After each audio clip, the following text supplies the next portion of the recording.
Hello friends, അപ്പോൾ ഇന്ന് നമ്മൾ പോകുന്നത് ഈ കാട്ടിക്കോടേക്കുള്ള യാത്ര കാണുമ്പോൾ നിങ്ങൾക്കറിയാമല്ലോ, ഒരു കാടുമായി ബന്ധപ്പെട്ടൊരു സ്ഥലം തന്നെയാണ്. വിലങ്ങൻകുന്ന് എന്ന് പറഞ്ഞൊരു സ്ഥലമാണ് കേട്ടോ. അപ്പോൾ ഇതിനകത്തേക്ക് പ്രവേശിക്കണമെങ്കിൽ ടിക്കറ്റ് എടുത്തിട്ടേ പറ്റുള്ളൂ. അപ്പോൾ ടിക്കറ്റ് കൗണ്ടറൊക്കെ ഉണ്ട് അവിടെ. അങ്ങനെ ടിക്കറ്റൊക്കെ എടുത്ത് ഞാൻ അകത്തേക്ക് പോയി. അപ്പോൾ ഇന്നത്തെ ദിവസം ഒട്ടും തിരക്കൊന്നും ഉണ്ടായിരുന്നില്ല, പ്രത്യേകിച്ച് മഴയും ഉണ്ടായിരുന്നില്ല. അതുകൊണ്ട് തന്നെ നല്ല സുഖമായിരുന്നു യാത്രയൊക്കെ. ഈ വിലങ്ങൻകുന്നിന് തന്നെ ഒരു പ്രത്യേകത ഉണ്ട് കേട്ടോ. ഈ പ്രത്യേകത ഞാൻ വീഡിയോയുടെ അവസാനം പറയാം, എന്നാലേ നിങ്ങൾക്കൊക്കെ മനസ്സിലാവുള്ളൂ. അങ്ങനെ ഞാൻ ഈ കാടിനുള്ളിൽ കൂടെയൊക്കെ പോയി.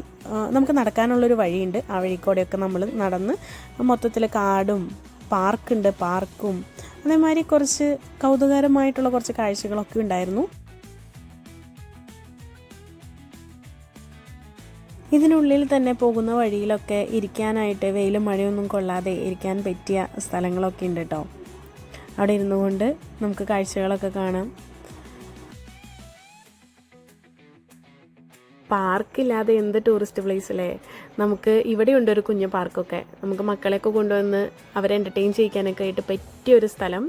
അത്യാവശ്യം സ്പേസ് ഉള്ളൊരു പാർക്കാണ് കേട്ടോ.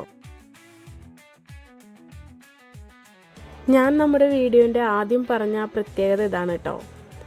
ഈ വിലങ്ങൻകുന്നിൻ്റെ പ്രത്യേകത എന്ന് പറഞ്ഞു കഴിഞ്ഞാൽ ഇതിൻ്റെ ഏറ്റവും ടോപ്പ് ഭാഗത്ത് നിന്നാൽ നമ്മുടെ തൃശ്ശൂർ സിറ്റി അത്യാവശ്യം നമുക്ക് കാണാനായിട്ട് പറ്റും കേട്ടോ.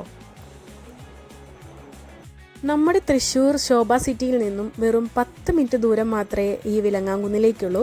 അപ്പോൾ നിങ്ങളുടെ ഒഴിവ് സമയങ്ങളെല്ലാം ആനന്ദകരമാക്കാനായിട്ട് ഇവിടേക്ക് വരാം. ഇത്രയ്ക്കുള്ളൂ ഇന്നത്തെ വീഡിയോ. അടുത്ത വീഡിയോ ആയിട്ട് വീണ്ടും കാണാം.